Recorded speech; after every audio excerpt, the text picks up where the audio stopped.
listening to the Angela Henderson Online Business Show, episode 254.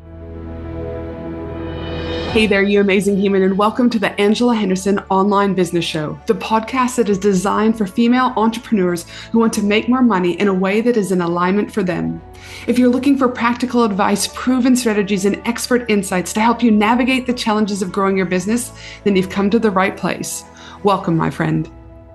I am your host, Angela Henderson, a proud Canadian living in beautiful Australia, and I'm a business coach, consultant, and strategist who has helped thousands of women around the world build successful businesses. Through solo episodes and interviews with successful business owners, industry experts, and thought leaders, you'll get insider insights into what it takes to succeed in today's digital age. Whether you're struggling to scale your business, looking for ways to boost your productivity, or seeking ways to overcome the challenges of being an entrepreneur, this show has everything you need to succeed and more. So subscribe, pop your headphones on, and get ready to creating the business and life you deserve today by allowing the Angela Henderson Online Business Show help you create a winning strategy, develop the right mindset, and build lasting wealth. Well, hey there, and welcome back to another awesome episode of the Angela Henderson Online Business Show. I'm your host, Ange, from Angela Henderson Consulting, where I'm an international award-winning business consultant and coach who helps women around the world make more money by creating a personalized business strategy and mastering their mindset so they can create a business and life they love and want to show up for every single day.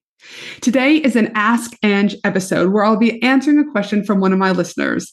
Today's question is coming from an amazing woman in business, but she's asked to remain anonymous. Her question is, what does your team structure look like in the day-to-day running of your business? I love this question because team can be a crucial part to the growth of any business. Operative word there being can be. But before I get started on this great question, I just want to let you know that this episode is sponsored by my 4-day exclusive Bali Women in Business retreat happening October 19th through to October 22nd, 2023. From amazing speakers to mastermind sessions, sound healing, luxury accommodation, connection, and time for you to put yourself first, this retreat is a must. Get it in your calendar ASAP, and let's hang out in Bali. For just $75 per week, again, be able to secure your spot. This is something that you, I believe, can't afford to miss out on.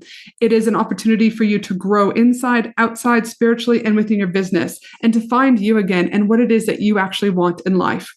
To learn more about the 4-day exclusive Bali Women in Business retreat, send me a message over on Instagram. My handle is Angela Henderson Consulting, and then we can have a chat to see whether or not it's the right retreat for you. Spots are limited, so head over to Instagram and let's have a chat today. Again, my handle is Angela Henderson Consulting.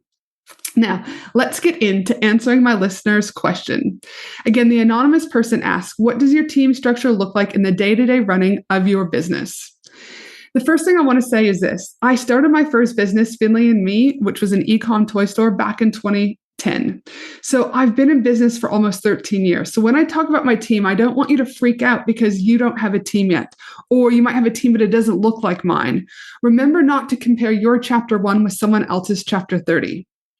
I also want to start by saying that not everyone needs a team.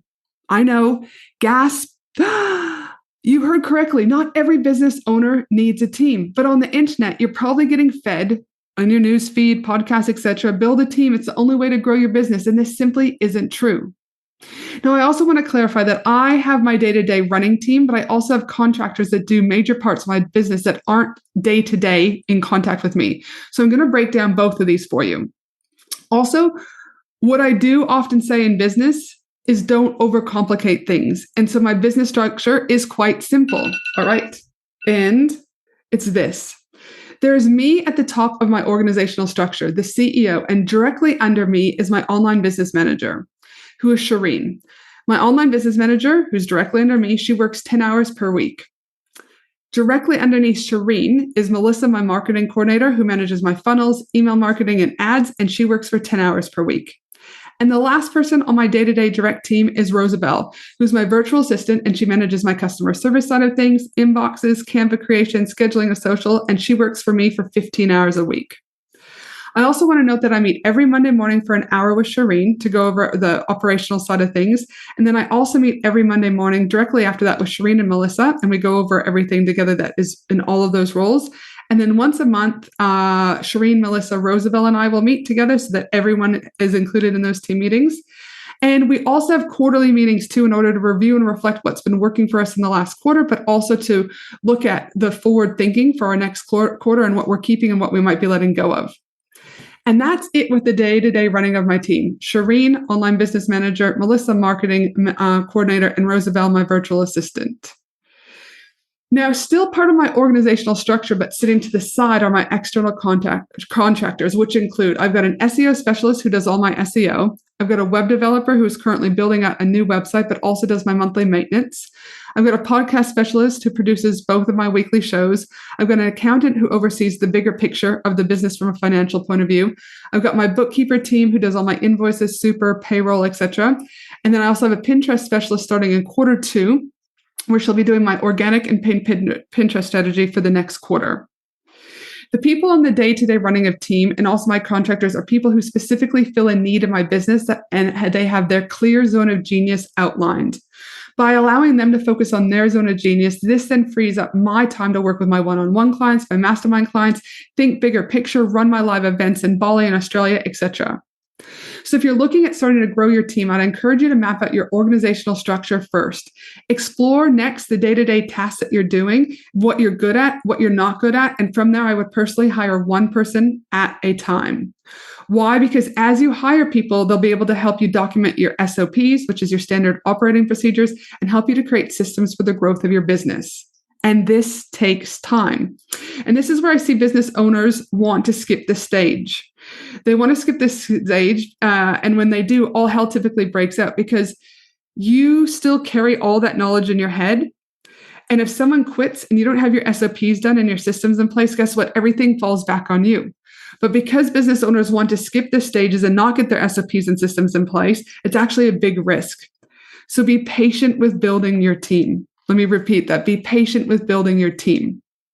I hope I was able to answer your question today, Miss Anonymous Person. And I hope that this gives you a little bit of knowledge behind the scenes into the day-to-day running of my business and also who my contractors are that have helped me to grow a very successful business, helping women around the world make more money. And if you're needing help with getting clarity around what the next steps are for you and how you should be growing your business to make more money, make sure that you head to my website, angelahenderson.com.au, and check out the different ways that I can work with you depending on where you're at in business. And lastly, before we wrap up this episode, if you haven't already subscribed to the podcast, hit the follow button on Spotify or the plus little button on Apple, and you'll get each new episode straight to your podcast app. And if you haven't left a review, please do so because it means so much to me. Have a fabulous day, my amazing friend, and I look forward to you joining me on the next podcast episode of the Angela Henderson Online Business Show. Have a great day. Thanks for listening to the Angela Henderson Online Business Show, www.angelahenderson.com.au.